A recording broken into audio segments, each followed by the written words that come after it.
Hi, this is Travis with Waconda Boats, and today we're going to give you another Q&A video. We like to do some frequently asked questions. We usually get a list and then we'll put a little video together for you. So I've got a list here of some very common questions. A lot of these questions I've gotten very recently is stuff that's come up. So we'll try and go over 3 or 4 good questions here. I'll try and get into as much detail as I can. Most of these questions on this video are going to pertain to Lund. We may do some other videos covering some of the other things we sell, like our pontoons and things like that. But this will be a Lund video, and I'm just going to go down my list that we put together here. And the first question we have is, I get a lot of questions about the pilot's chair, so the Lund pilot chair option. And so when guys are considering the pilot chair option, it's just like anything. There's always going to be pros and cons. And people ask me, you know, what is the feedback I get on it, and I get basically two different scenarios. The one guy loves them because obviously, if you're familiar with the pilot's chair, it's a nice big wide armrest seat. It reclines. It's got a built-in. If you're familiar with the smooth move pedestals, the new Lund pilot's chair has basically a smooth move spring built into the seat itself. And so you don't really need a smooth move or an airwave pedestal. It basically comes with the pilot chair package. So the seat is unbelievably comfortable, reclines, so on and so forth. The one, I will say the biggest disadvantage to it, a lot of my really serious fish guys, especially the guys that love to troll or they troll a lot with the kicker, and they're fishing from the driver's seat, that seat is so wide, and especially if you can visualize on certain models when you have a kicker motor, you can only swivel it about yay so far, and then it's, the side of the seat is going to hit the side of the gunnel. And so that doesn't lend itself to, if you're going to try and jerk yourself in and out of that seat quickly when you're trolling and so forth, that's definitely a disadvantage. Like most of my tournament guys won't consider a pilot's chair. So that, again, this is a question I get a lot, and I always tell guys, it's a super comfortable seat. People really like that, but it's not very versatile and mobile, and a lot of people don't like that. So that's something I guess you should consider if you're considering a pilot's chair. Those are kind of the pros and cons with that. So that's question number 1. Question number 2 that's come up a lot is the Lund Rockguard. Now, we actually have a dedicated YouTube video on the Lund Rockguard. It kind of shows how it goes on and off. It's a really cool system set up. It's very well designed. If you look on that video, you'll see it's got this internal felt that really protects the finish. People are always concerned about when they snap that on, is it gonna mar the finish of the boat? And the answer to that is it won't, because it's got a really nice soft felt inner liner. Okay.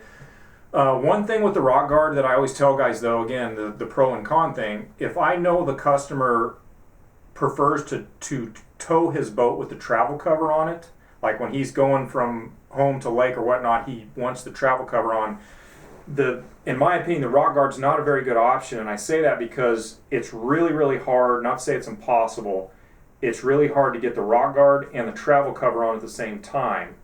And the reason for that is they're both snapping on the same Pro Track channel that Lund has. So if you're familiar with the Pro Track, all the Lund models have a track that runs all the way around the outside of the gunnel.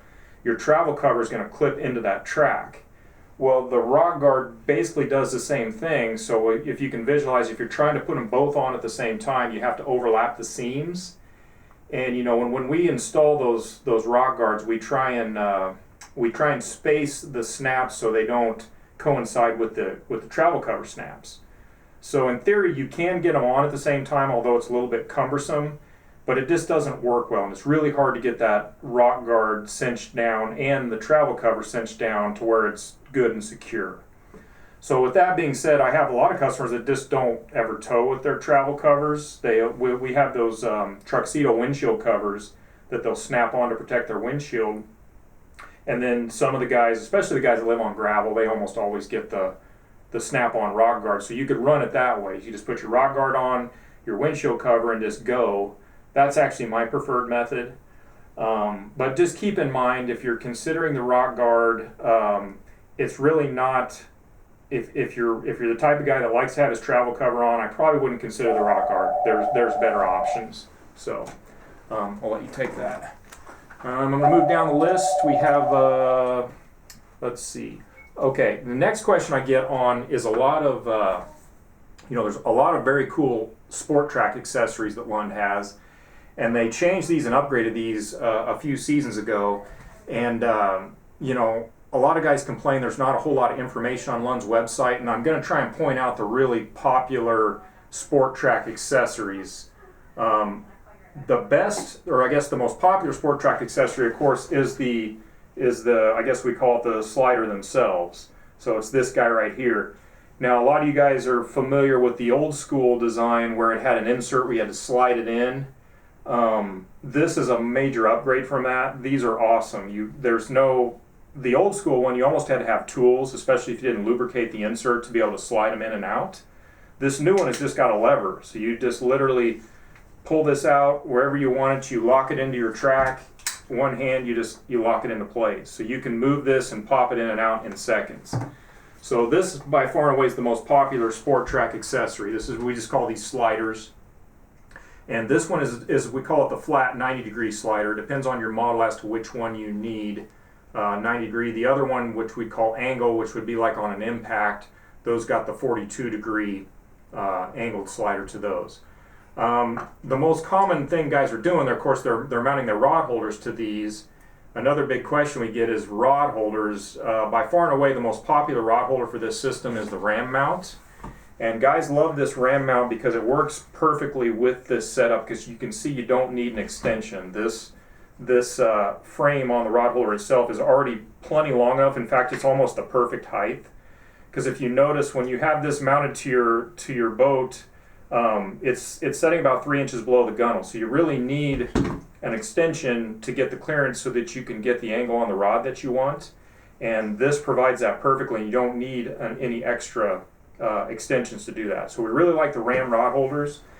And these sport track accessory blocks, you can mount whatever you want to them. We've got guys use them for everything. We've mounted depth finders on them with a ram mount. You can put an anchor cleat on there, cup holders. Speaking of that, this is another new system they have. This is kind of a universal hook that they came up with. And you can see this just is going to clip onto the track. You just lock that into place. And then there's a plethora of different items that you can put on there. This one in particular, is this the magnetic one? Well, yeah. Yeah, so this is the magnetic tool holder. So it just clips on like that. So you've got like your needle nose and things like that. They also make a really convenient cup holder that I don't have. But the cup holder is awesome because it just goes over top. And the cool thing about it is you can remove it super easily so that it's not hanging out in the way when you're not using it. So this is another universal clip that they came out with, I think, last year. So we got that. And then the other really popular option we have, and again, this is an upgrade. I actually did a YouTube video a few years back on this is their fender hanger kit. So the old school fender hanger had a button that you actually would screw it into the sport track itself.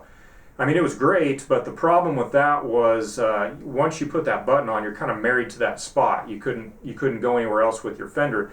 This is a much handier, better design because, again, you can see your fender is just going to go, the strap goes around your docking fender, and then this is just going to clip right onto the sport track. And literally, you can put it anywhere on the boat, bow to stern. So depending on, situations change where you're either going in a marina slip or you're going onto the side of a dock to pick your buddy up. You can literally space these however you want them. So they'll take about any fender you want to use. I like the inflatable fenders the best because they kind of give you the best boat for protection. But any fender you have, these are pretty much compatible with. So this is another popular, we just call it the Fender Strap Kit. So that's another option there. That covers that. I think we got time for one more question. Yeah, so this is a really loaded question and it's kind of hard to answer. I'm going to do my best. I get this question almost daily, is people are questioning how they should set up their battery system, specifically their crank battery system. And I can't really answer this question fully because there's too many different models and options. So depending on what boat you have, what engine you have, what steering system you have, and what electronics you're going to run, will really depend on what battery setup we're going to rig for you. I always just tell guys we're going to rig your system as optimal as possible, and we always try and rig our crank battery wiring and setup. We always try and get it as simple as possible, because I believe simple is the most the less trouble, right? It's the most reliable. So we always go as simple as we possibly can. That being said, simple isn't always an option, especially in some of these Pro Vs that we rig. When guys got kicker motor, power steering, 3 or 4 graphs, active target, it gets a little bit convoluted, and therefore it gets a little more complicated in optimizing how the batteries are set up. So again, I'm not answering this question very well, because I could spend literally 45 minutes talking about all the different examples. The other thing about these battery systems is the battery technology is also changing. And what I mean by that is, there's now lithium crank batteries that are coming out. And I'm hesitant to even mention that, because I'm a little bit leery of them, or somewhat skeptical. And the reason I say that is, these lithium batteries, they carry so many amps that I am afraid, I'm worried about long-term, wiring and like alternator issues with the engine itself. Because for the longest time, Mercury didn't allow lithium battery, engine batteries. But there's new technology, and I know that there's some that are supposedly, rated for it. But again, I'm going to tread really lightly with that. It's not something I'm for sure not going to recommend. I want to wait until we get more real world, experience with it before we start even considering that. The other thing we can do, I will talk about one example. So we have a guy in particular that we're rigging right now, and he's got a Pro V. I think he has 5 graphs on there. So he has 2 on the console, 2 on the bow, 1 on the back. So he's running 5 graphs. He's got an active target, and there's something else we're running on there. So he's asking a lot out of these batteries. What we're doing for him is we're going to, guys are always asking about house batteries. Okay, so a house battery is a battery that's not connected to any engine. The problem with the house battery is when it's not connected to an engine, there's nothing that's charging that battery when you're on the water. So these dedicated fishermen out there 8-10 hours running their electronics all day, they're going to start losing they're going to start losing voltage after so much time. So one of the options we can do is we can do a lithium house battery, because they do hold a charge a lot longer than any other battery. And then we'll actually run, they call it the clear power harness. It's a electronics harness that kind of isolates all of your electronics to this one existing house battery. So that's an option. That's like one of the more expensive options. And when I talk about we try and keep it as as simple as possible, that's probably the most complex way to do it. But that's just one example of, that's the only way we would use a lithium battery at this point, is using it as a house battery until we get more real world examples. So I know I kind of rambled on that question, because it's a little bit complicated, but hopefully that helps you guys that are asking about that. So I'm going to cut it off with this video. I hope that those questions will help a lot of people when you're considering all these options.